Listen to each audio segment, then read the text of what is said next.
राधे राधे दोस्तों। आज की कहानी का नाम है जीवन साथी। आज रजनी की तबीयत कुछ ठीक नहीं थी, इसलिए वह घर जल्दी आ गई और अपने बेड पर बैठे सोच रही थी कि कुछ ही दिनों में उसकी डिलीवरी हो जाएगी और उसके घर में एक नन्ही किलकारियां गूंजने लगेंगी।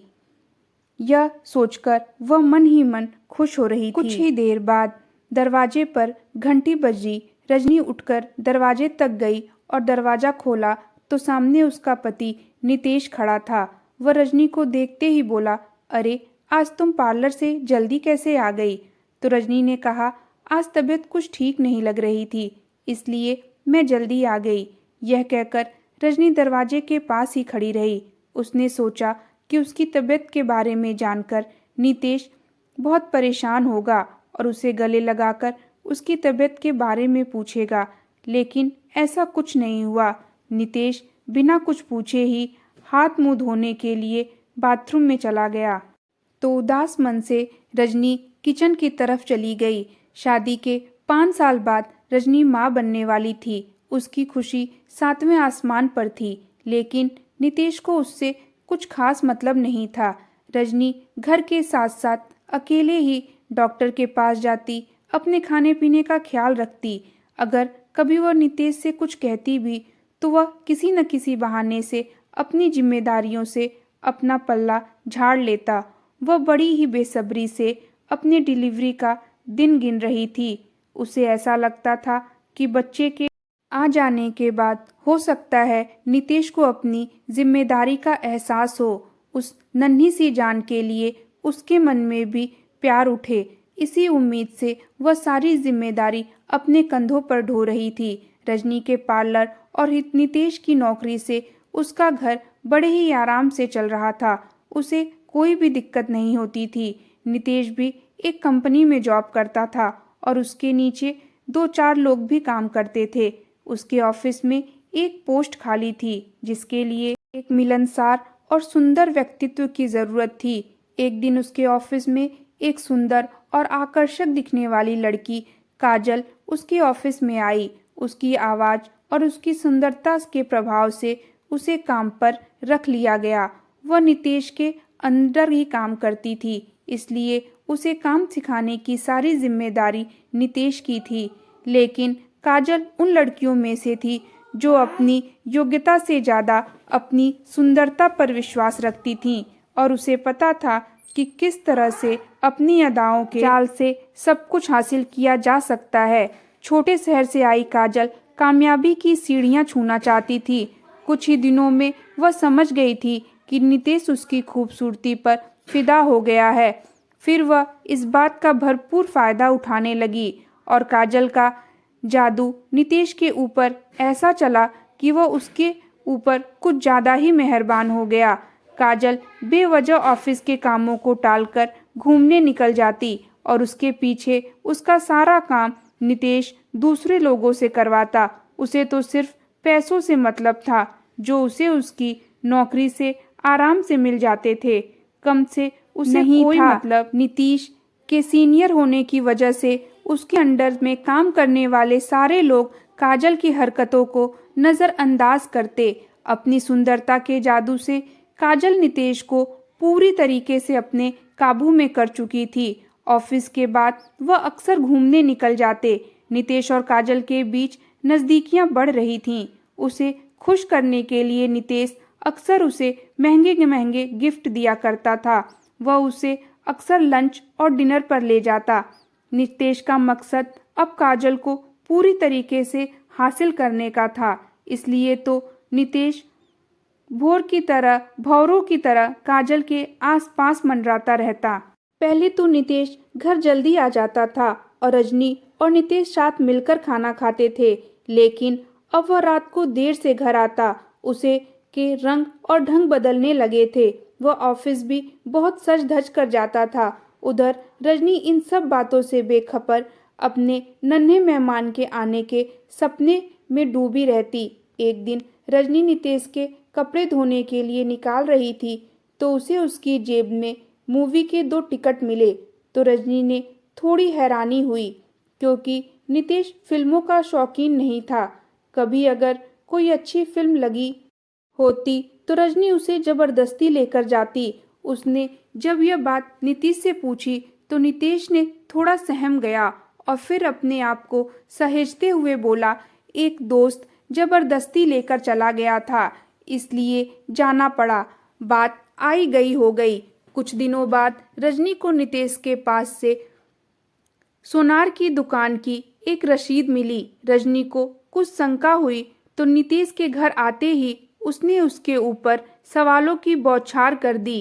काजल के बर्थडे पर गिफ्ट देने के लिए नीतीश ने एक सोने की रिंग ली थी, लेकिन उस दिन भी नीतीश साफ झूठ बोल गया।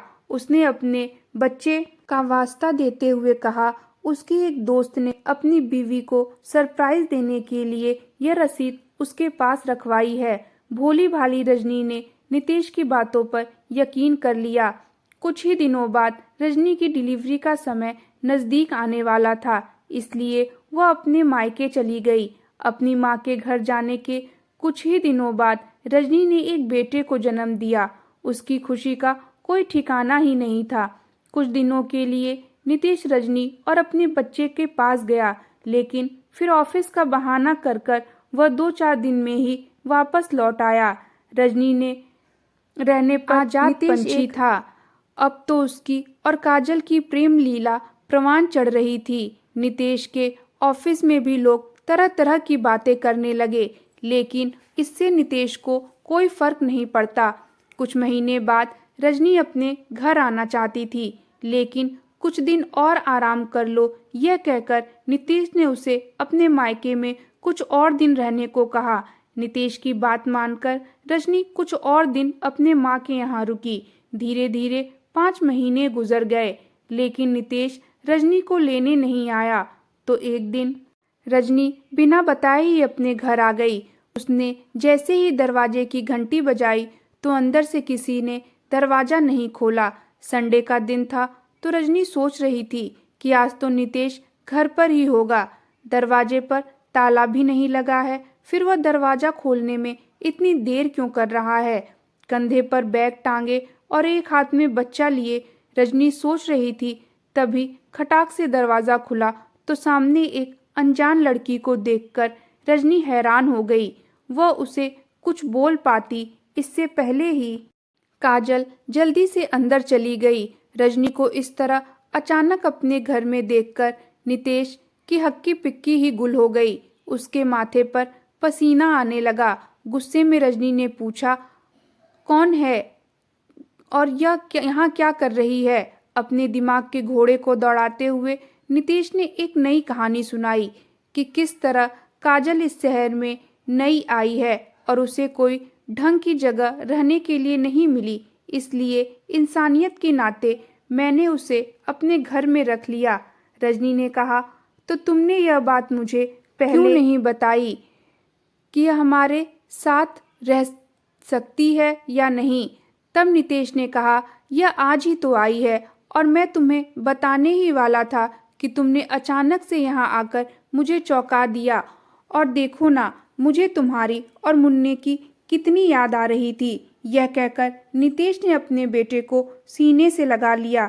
रजनी का शक अभी दूर भी नहीं हुआ था कि काजल उसके पास आकर बोली, मुझे माफ़ कर दीजिए, मेरी वजह से आप दोनों लोगों को तकलीफ हुई। वैसे इनमें इनकी कोई गलती नहीं है। मैं आज ही किसी होटल में चली जाती हूँ। इस शहर में बहुत सारे वुमेन हॉस्टल भी हैं, तुमने वहाँ क्यों नहीं पता किया। रजनी ने कहा तो काजल बोली, है तो, लेकिन वहाँ रहने के लिए किसी के गारंटी की ज़रूरत होती है।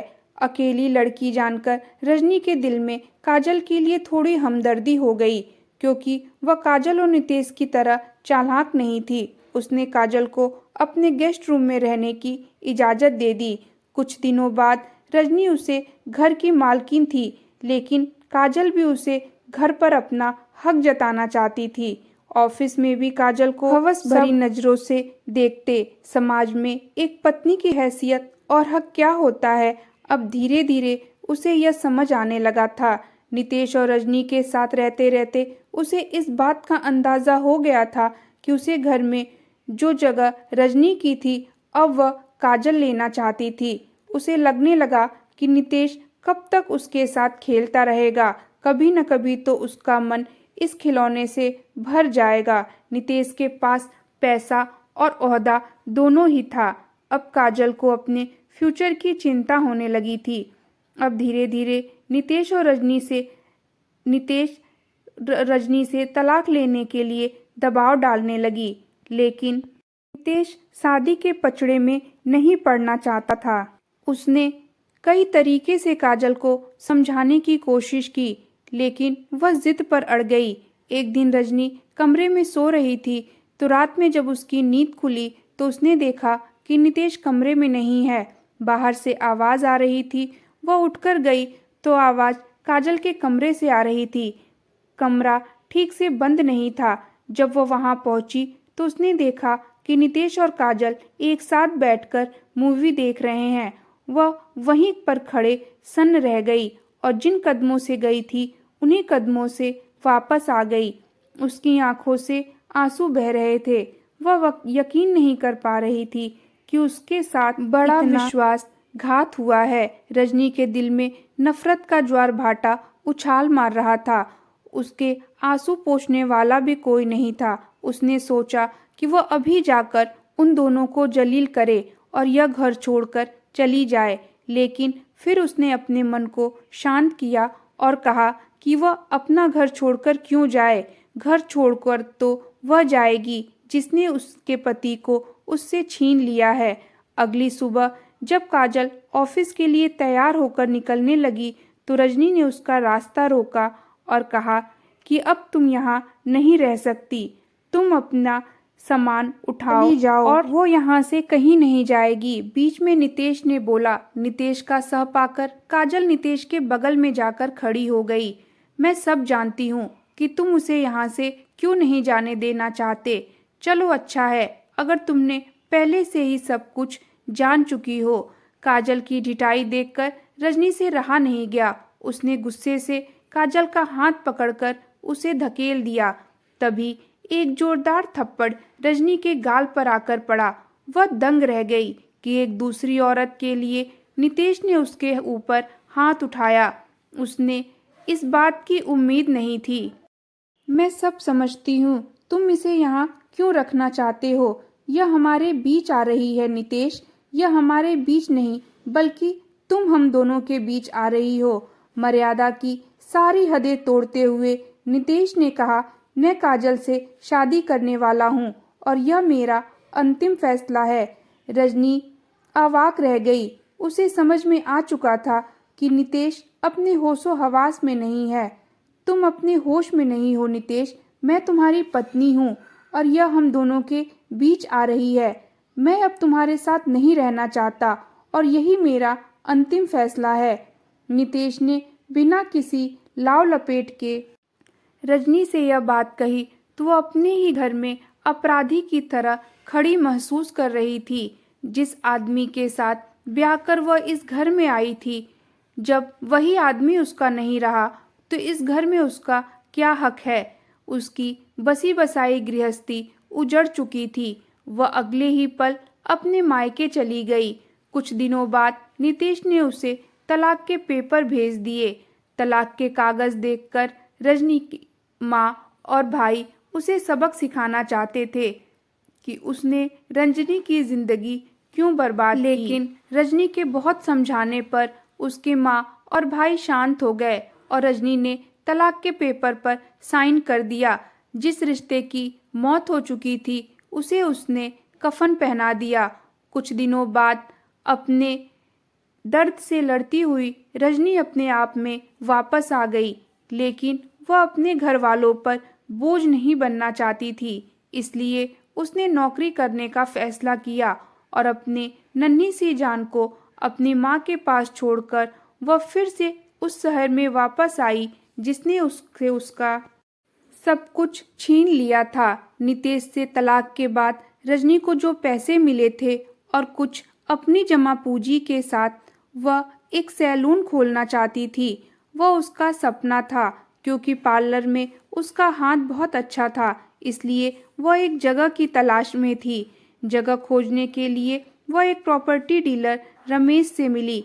रमेश ने उसे बहुत सारी जगह दिखाई, लेकिन वह खुद से कुछ तय नहीं कर पा रही थी।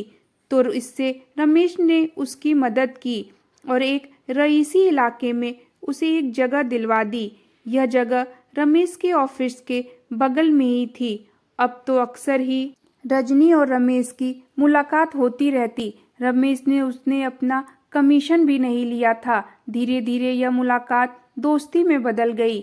रमेश रजनी के अतीत के बारे में जानता था। रमेश की बातें रजनी के टूटे दिल पर मरहम का काम करती थीं।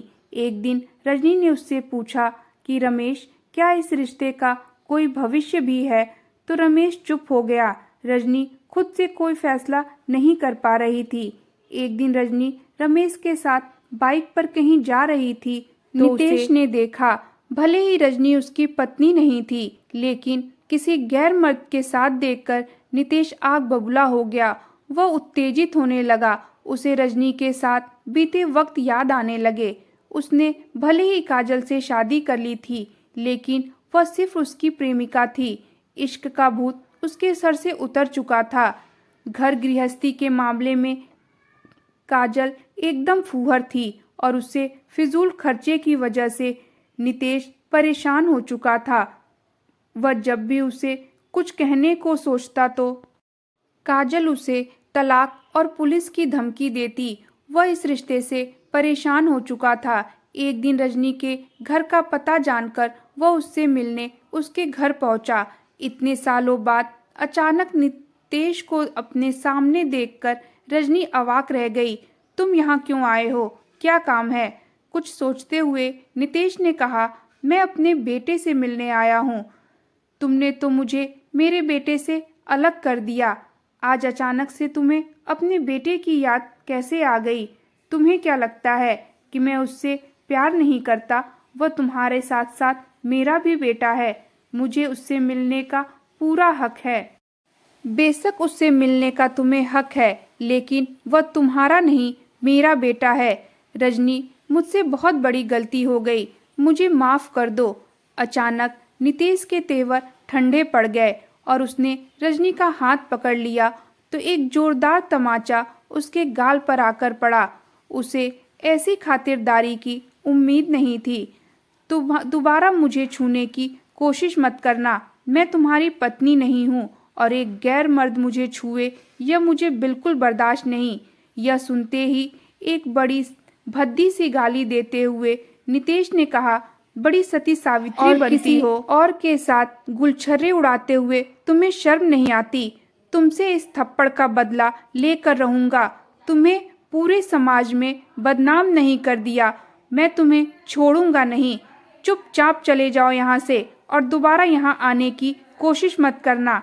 यह कहते हुए रजनी ने नितेश के मुंह पर दरवाजा बंद कर दिया और वह तकिए पर सर रखकर रोने लगी। उसने सोचा कि सजा भी उसे मिली और गुनहगार भी उसे ही ठहराया जा रहा है।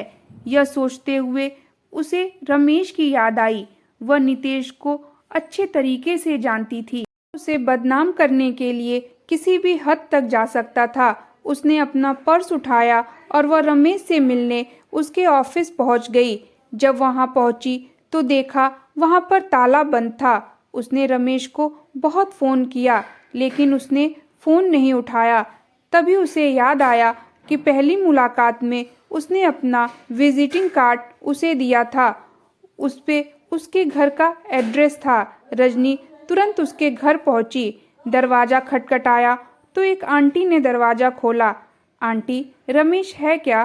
तुम रजनी हो ना? आओ बेटा, अंदर आओ और सोफे पर बैठो।